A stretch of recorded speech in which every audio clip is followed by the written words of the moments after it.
Today, we're diving into an intriguing GitHub project called CloakBrowser by CloakHQ. This repository promises a stealthy Chromium experience that can pass every bot detection test, making it a compelling tool for developers needing robust browser automation. With 3,000 stars and 239 forks, it certainly has captured the attention of the community. As we navigate through the page, the menu offers a plethora of options including signing in, learning about GitHub tools, and exploring various developer workflows. It sets the stage for developers interested in leveraging GitHub's ecosystem for their projects. The main focus here is the CloakBrowser repository, owned by CloakHQ. This project stands out with an impressive claim of passing 30 out of 30 bot detection tests, making it a significant asset for those in web scraping and automation, particularly against anti-detection systems. In the repository section, we see a list of folders and files that give insight into the project's structure.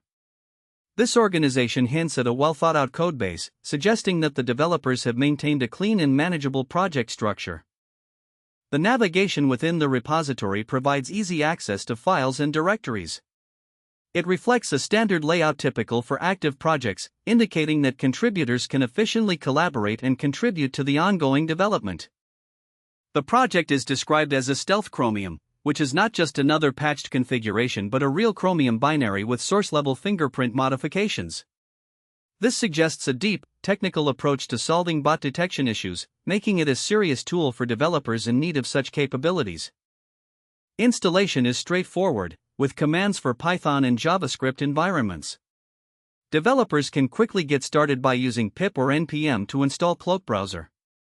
This ease of setup lowers the entry barrier, allowing developers to integrate it seamlessly into their existing workflows. The Browser Profile Manager section highlights an additional feature of CloakBrowser, offering a self-hosted alternative to other profile management tools. This could be particularly useful for developers looking for more control over their browser automation setups. The latest version, version 0.3.26, is based on Chromium 146.0.7680.177.4. Keeping up with the latest Chromium builds is crucial for maintaining compatibility and security, and this versioning detail reflects the project's commitment to staying current. The Why CloakBrowser section elaborates on the project's unique selling points, such as its ability to mimic human behavior in bot detection tests. This makes it an invaluable tool for developers needing to bypass sophisticated anti-bot systems without detection. In conclusion, CloakBrowser presents itself as a polished and active project with substantial community traction. If you're interested in exploring